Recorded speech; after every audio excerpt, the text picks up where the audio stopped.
Praise the Lord, saints. Hallelujah. Bwana Yesu asifiwe. Hallelujah. This is part 2 of Stay the Course. Hii ni sehemu ya pili. Hold on.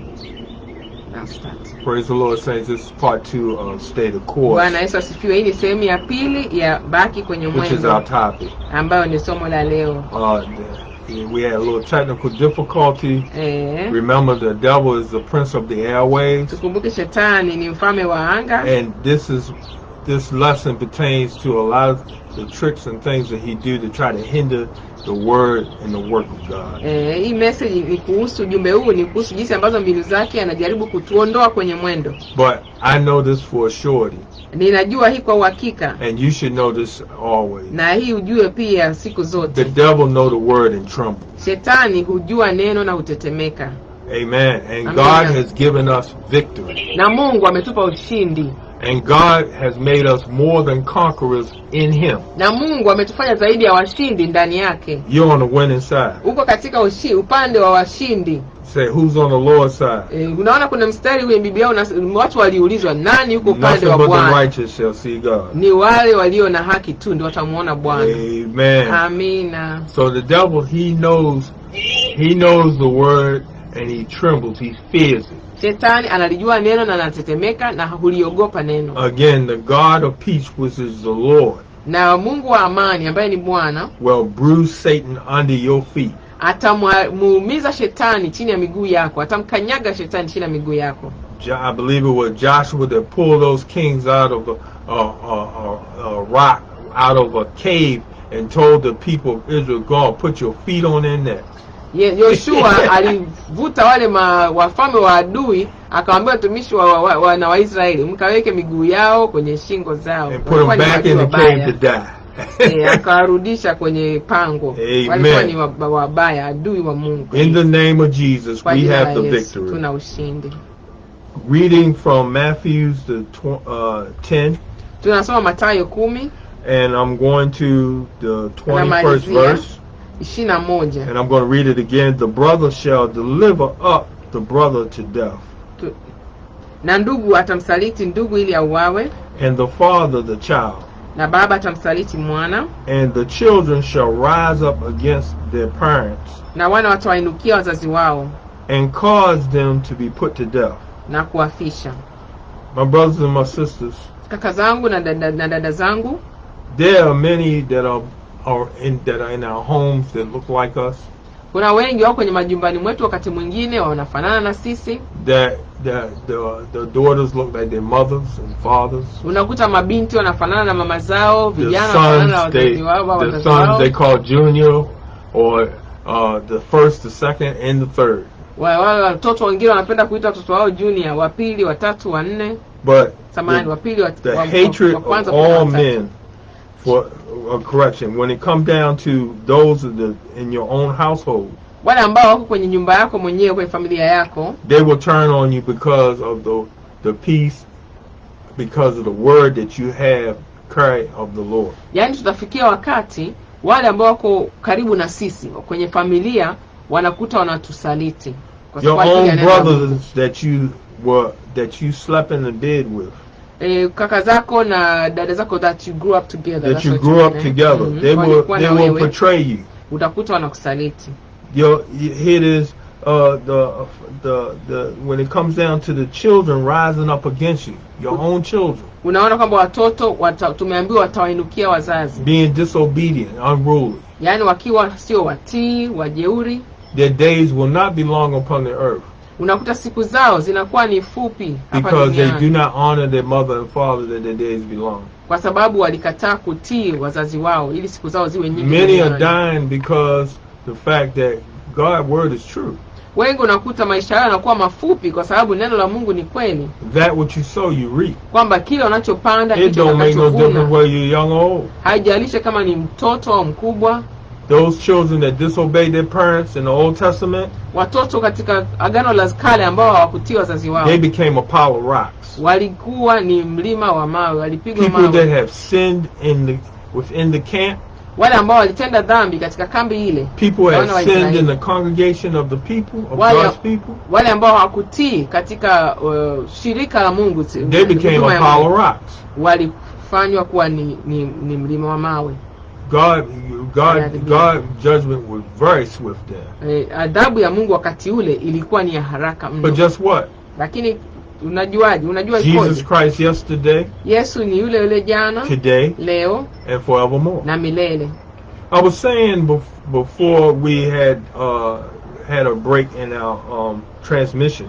Kabla ya video yetu kukatizwa mara ya kwanza. In your leisure read Matthew, kwamba kwa muda wako soma Mathayo the 24th chapter. Sura 24 kwa muda wako. And in that chapter, katika sura hiyo, the disciples asked 3 questions. Utaona wafuasi wa Mungu waliuliza maswali matatu. Tell us when shall these things be?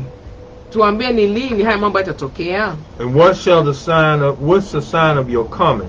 Dalili gani itakuwepo ya kuja kwako? And tell us about the end of the world.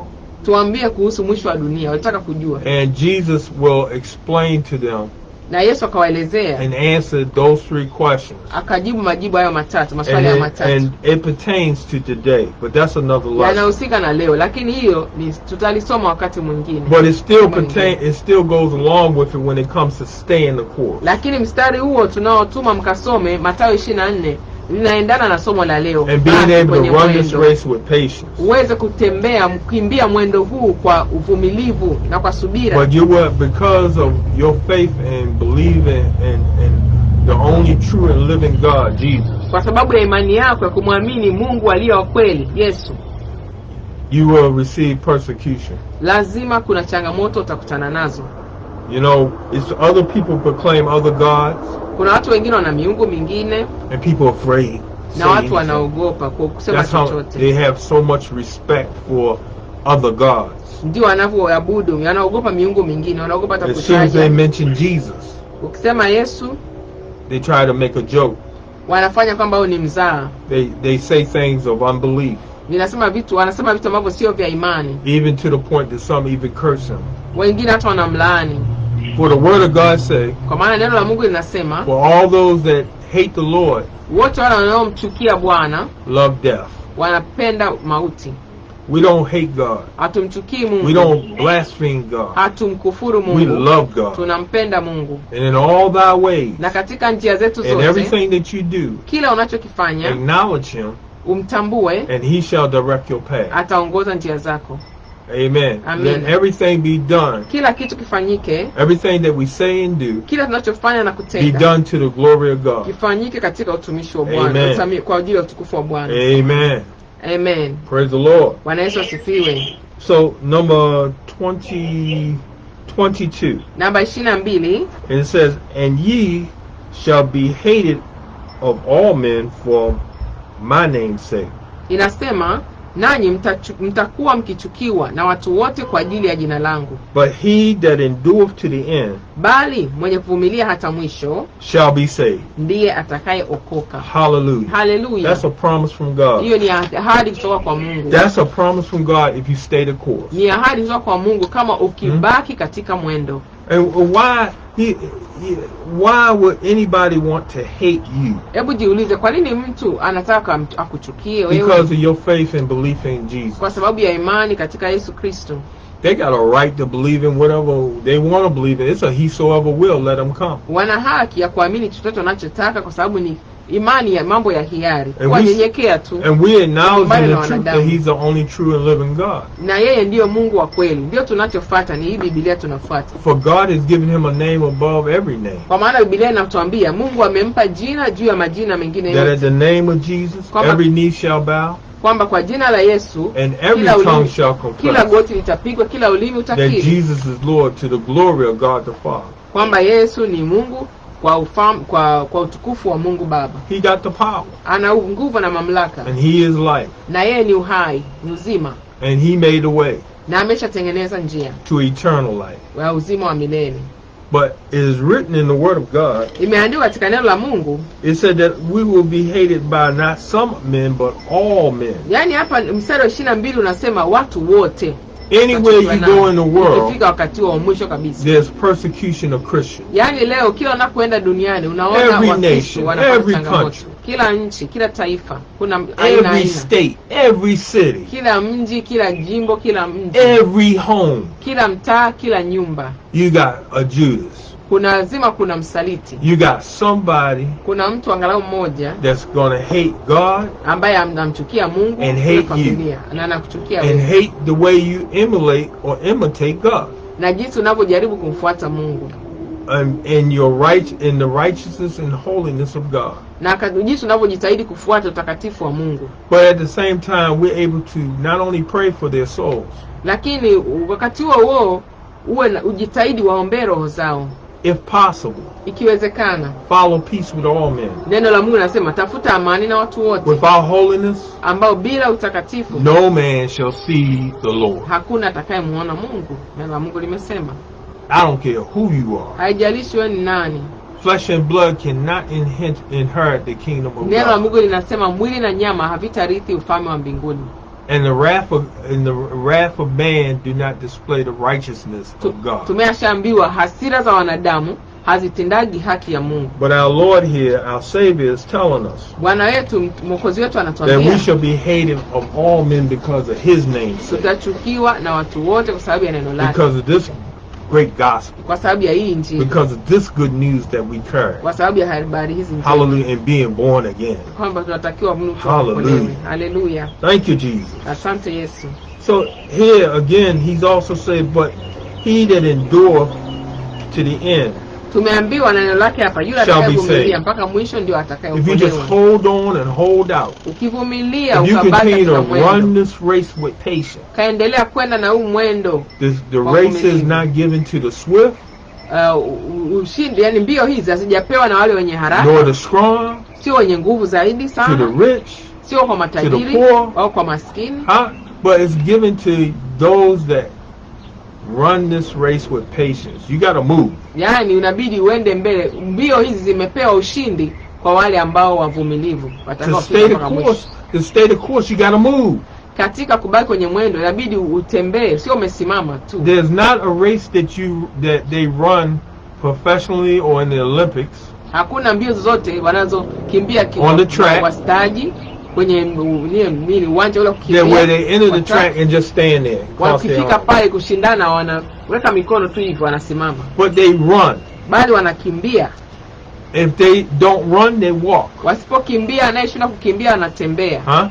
You see people, they walk the track for exercise. Unaona watu wengine wanatembea kiwanjani kwa ajili ya mazoezi. The athlete, he runs. Mkimbiaji unaona anakimbia. And he stays in his lane. Na anabaki katika mstari wake. If he don't stay in his lane, asipobaki kwenye mstari wake, he is disqualified. Anakuwa ameshindwa ule mashindano. Because he didn't keep the rules. Hakufuata sheria. The rules say you must stay in your lane. Sheria zinasema abaki kwenye ule mstari wake. From the beginning, kuanzia mwanzo, to the finish line. Mpaka mwisho. And then on top of that, with the rules, na zaidi ya hapo pamoja na zile sheria, you not only have to finish, sio kwamba sio umalize tu pia, but if you do not finish, usipomaliza, you're disqualified. Umeshindwa mashindano. You did not finish the race. Ukumaliza to be even counted as a participant, hata kuhesabika kama umeshiriki, as one that run the race, kwamba yule anayekimbia mbio, no matter whether you're first or you're last, you must cross the finish line. Haijalishi kama wa kwanza au wa mwisho, lazima uvuke ule mstari wa mwisho. So to keep from being disqualified when it comes down to salvation, ili usionekane umeshindwa katika wokovu, when it comes down to hallelujah, living for God, inapokuja katika kuishi kwa ajili ya Mungu, living holy, kuishi kwa utakatifu, be an example of God's righteousness, kuwa mfano wa utakatifu wa Mungu, be an example, being a witness for the Lord, kuwa shuhuda, shahidi wa Mungu. The great commission to go out in all the world and preach the gospel to every creature. Tulioambiwa twende tukahubiri injili. To do what the Lord say do. Kufanya yale ambayo Mungu ametuambia tufanye. You have to stay the course. Inabidi tubaki kwenye mwendo. Whether you have to walk it or run it. Labda utembee au kimbie. Moving forward. Kwenda mbele. And cross the finish line. Na ufike kwenye mstari uvuke. And that you may have the same testimony. Ili uwe na ushuhuda ule ule. as Apostle Paul. Kama mtumishi Paulo, I fought a good fight. nimepambana vita I finished my race. I finished the course. Nimemaliza mwendo I've safari. kept the faith. Nimelinda I've imani. kept the word of God. Nimetunza neno la I've Mungu. kept the gospel. Nimetunza injili. Hallelujah. I witnessed what God has given me. Nilishuhudia yale Mungu alionipatia. That good thing keep by the Holy Mambo Ghost, mema, which is the word of God. ambao ni neno la Mungu. Hallelujah. And then you shall be saved. Ndipo utakapookolewa. Amen. Amen. For they that call upon the name of the Lord Wale wanaoliitia jina la Bwana shall be saved. ndio wataokolewa. Hallelujah. That Hallelujah. conclude our lesson. Hiyo mwisho wa somo letu. To stay the course. Baki kwenye mwendo.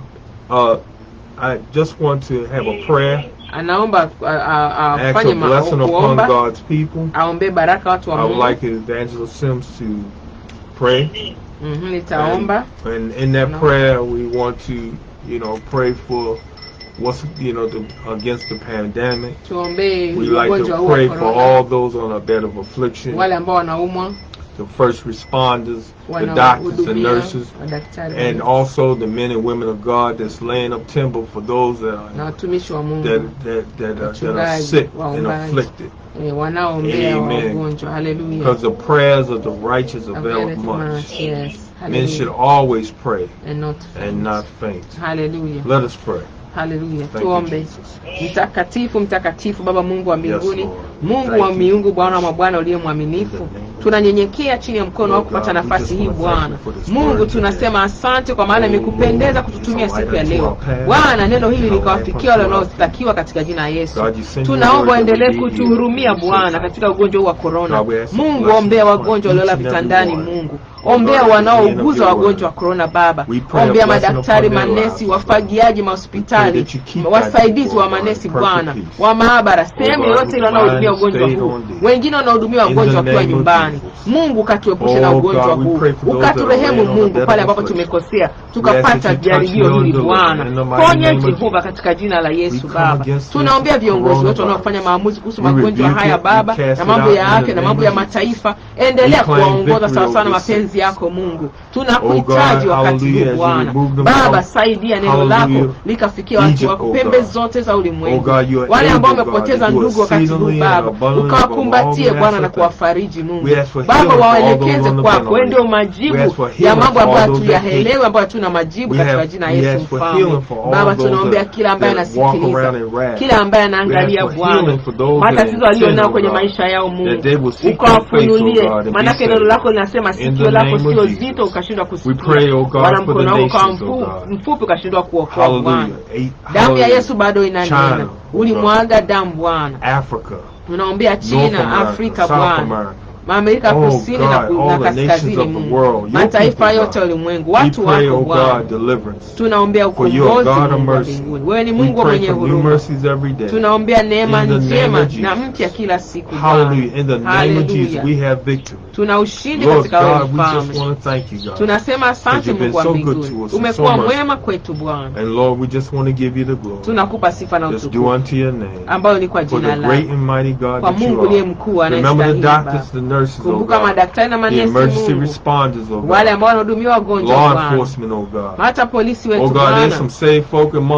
Katika mapolisi kuna waliookoka Mfalme, na wanajeshi waonee huruma, wasaidie Bwana, watie nguvu, walinde.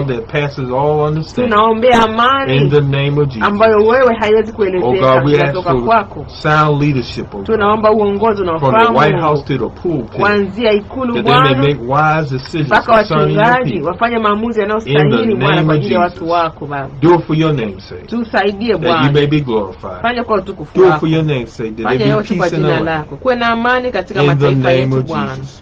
Oh God, let the words of our mouth, maneno ya kinywa chetu, and the meditation of our hearts, mawazo ya moyo wetu Bwana, yapendeze mbele zako. O Lord, our strength, Bwana wetu and our Redeemer, na Mwokozi wetu. In Jesus' name we katika jina la pray. Yesu tunaomba na kushukuru. Amen.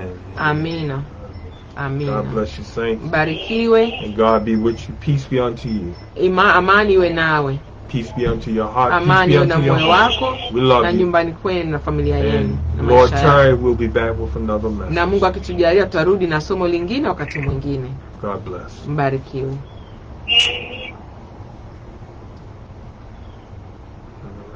Haya wanangu, mbarikiwe.